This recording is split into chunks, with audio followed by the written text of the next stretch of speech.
Nous avons maintenant un invité surprise. Enfin, il a déjà été annoncé. Gérald Strait est un entrepreneur humaniste en action. Il est président et copropriétaire de son entreprise, Delphinion Industry. Et il a répondu présent à notre demande pour partager son expérience concrète.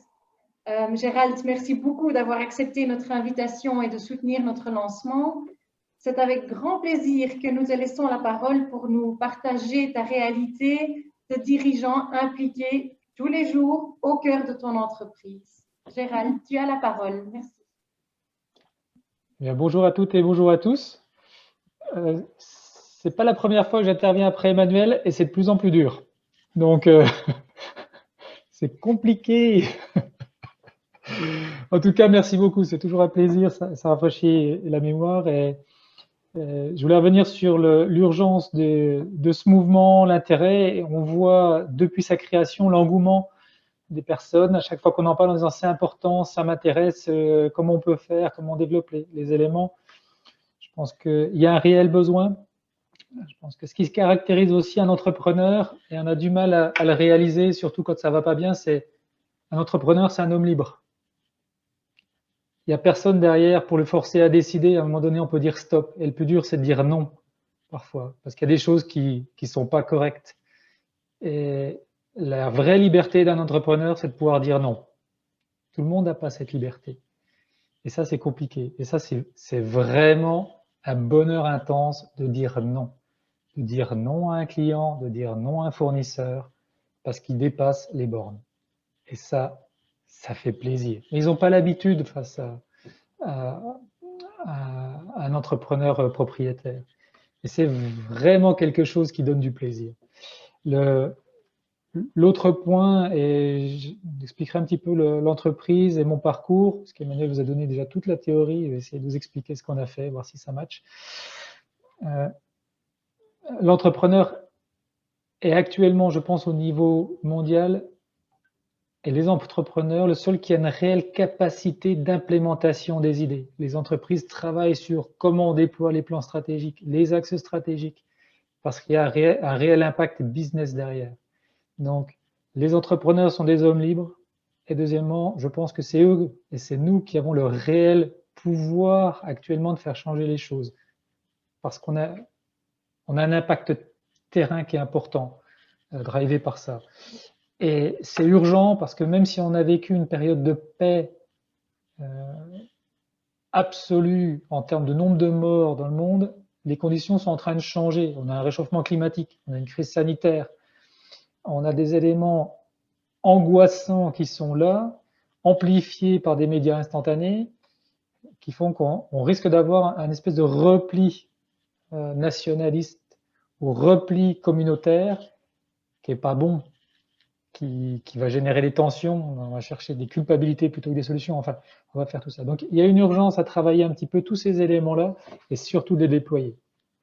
Et ça tombe bien, on a l'impression que les gens, et surtout ceux qui sont là autour de Zoom, sont plutôt conscients de ça. Donc, c'était les premiers mots. Et puis, bon, si vous avez peut-être déjà allé sur Internet, vous avez déjà peut-être tapoté Gérald Strait ou Delphingen et vu quelques éléments. Donc, Gérald Strait, il y a un joueur de violoncelle, c'est pas moi.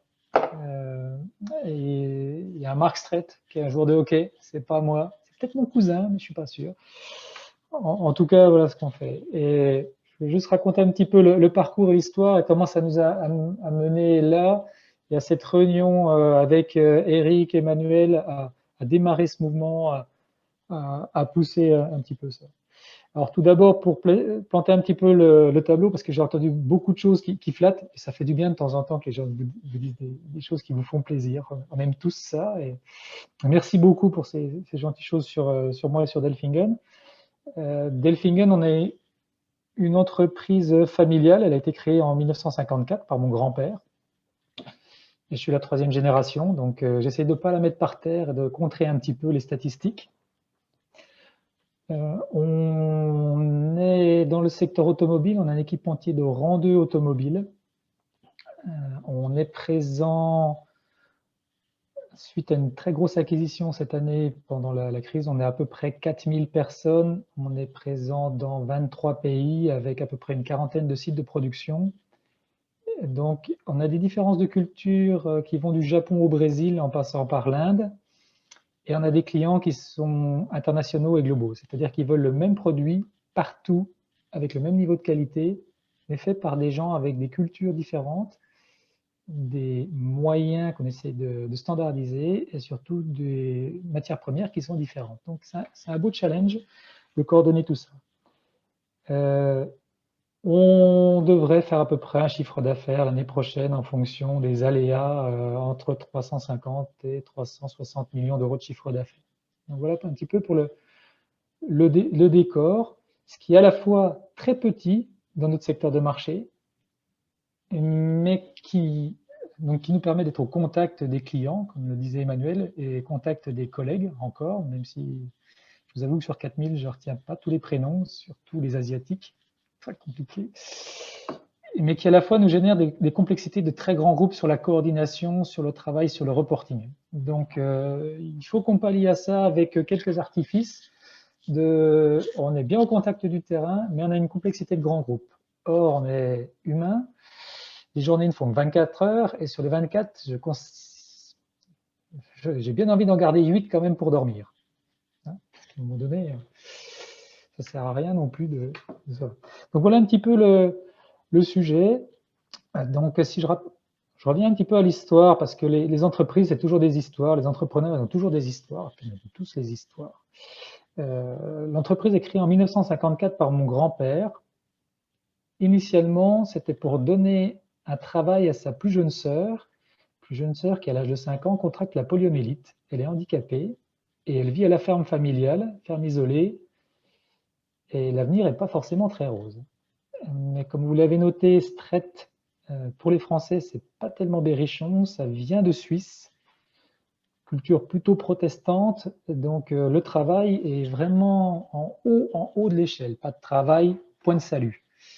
Et donc il crée une toute petite société pour la tente, pour faire des petites pochettes plastiques soudées avec une matière révolutionnaire à l'époque, c'est du PVC.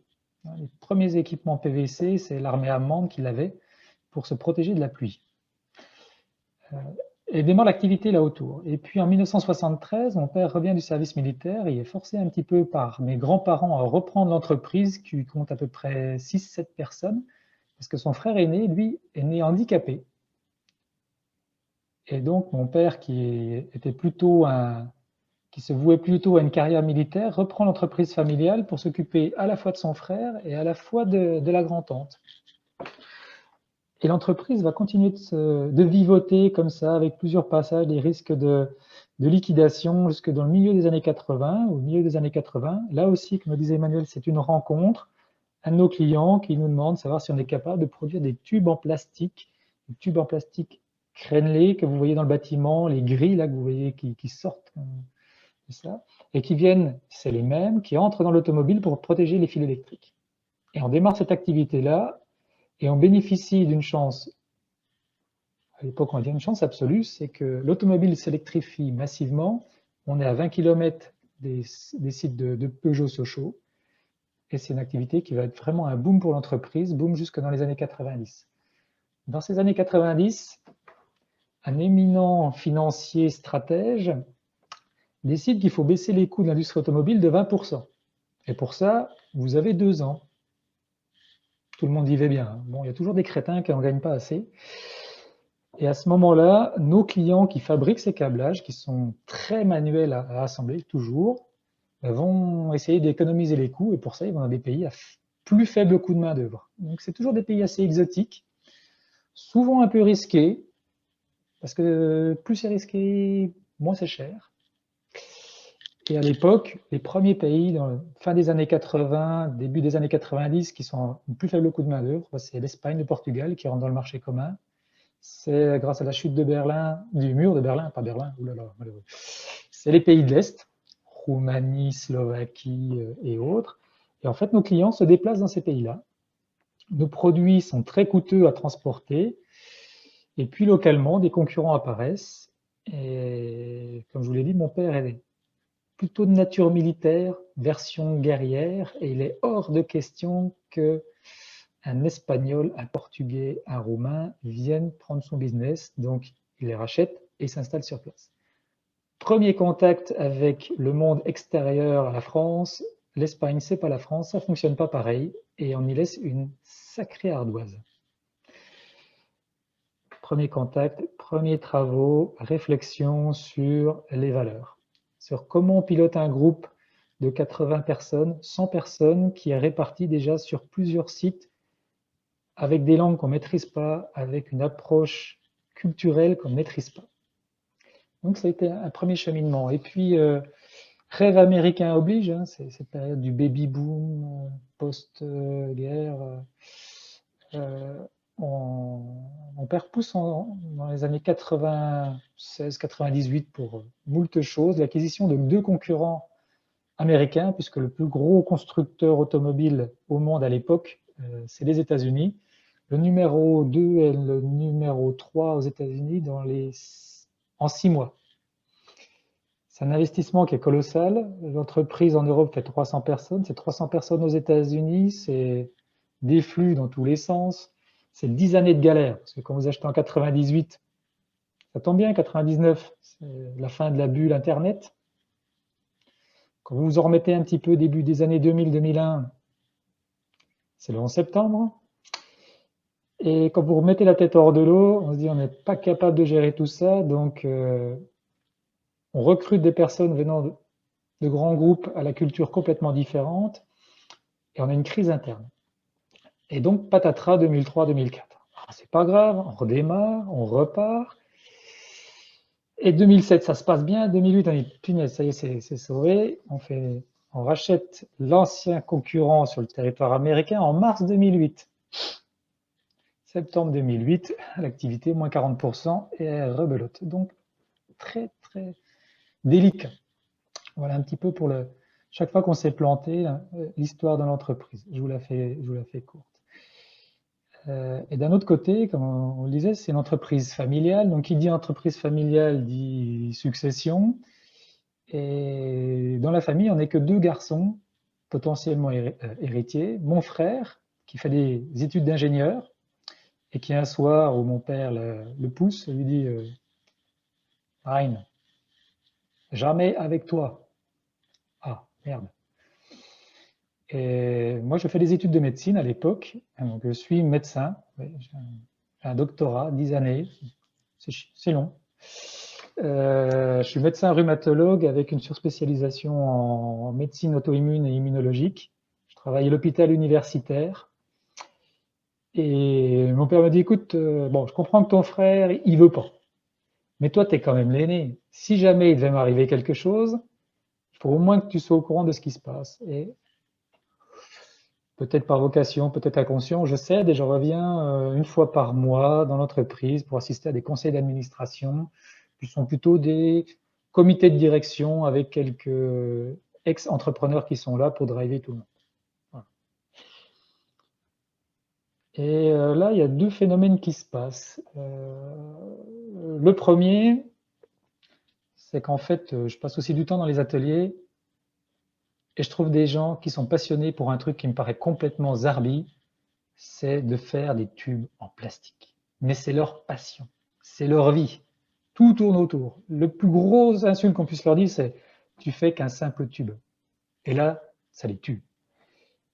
Et je suis vraiment ému de ces gens-là. Et puis la deuxième, c'est qu'en fait, je me suis trompé sur mes motivations. Grosso modo, il y a 2 types de médecins.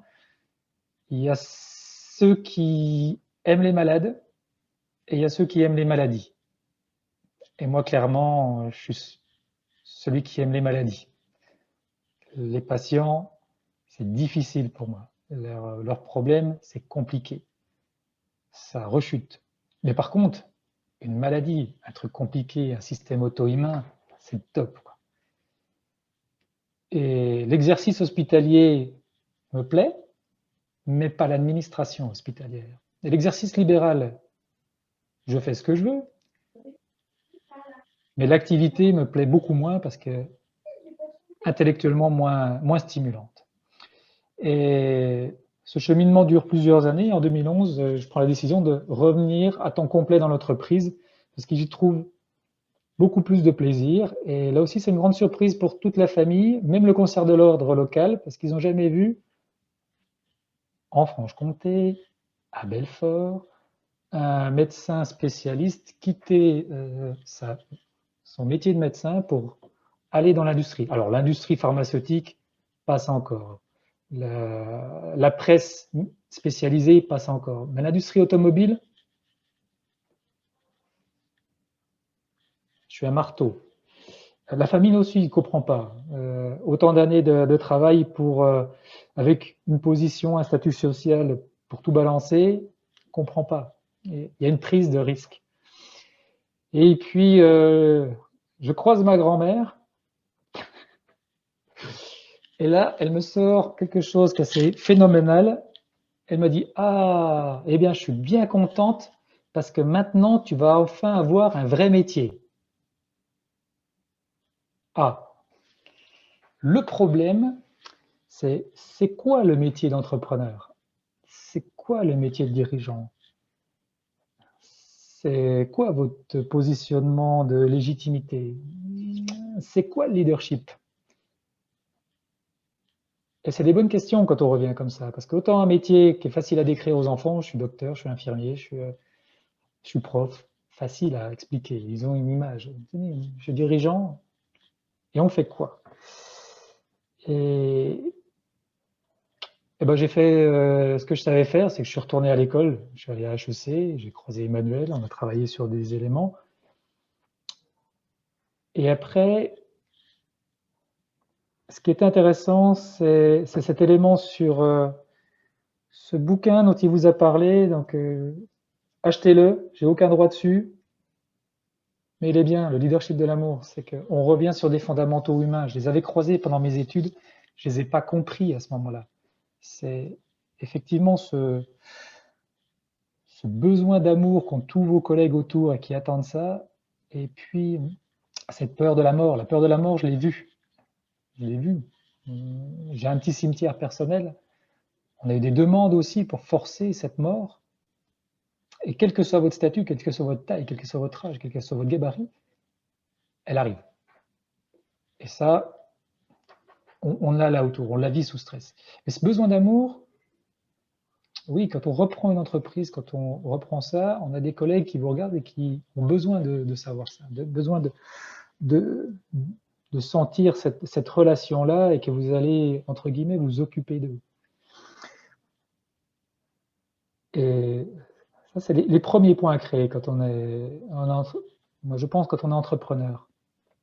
Et ces éléments-là vous amènent à beaucoup de réflexions sur comment on s'en occupe, comment on donne du sens à ce qu'on fait. Je rappelle, nous on fait des tubes plastiques pour l'automobile. Ça change pas le monde, ça. Et même ces temps-ci, le plastique, c'est pas super bien vu, quoi. Donc, comment on embarque tout le monde sur un projet qui n'est pas forcément super sexy à la base, quoi, qui ne donne pas forcément envie? Ben, c'est le sens. Et je me suis rappelé Patrick, ce qui s'appelle Patrick, il est toujours chez nous, qui m'a expliqué le métier, qui était passionné par ce métier.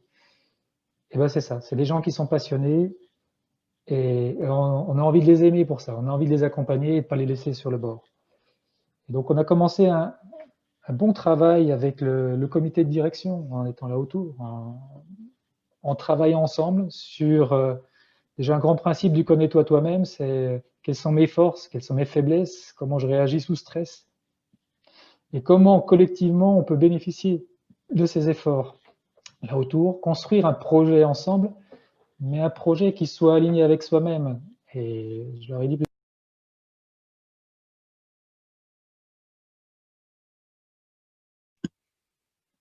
Tu as coupé ton micro, Gérald. Gérald, tu as coupé ton micro.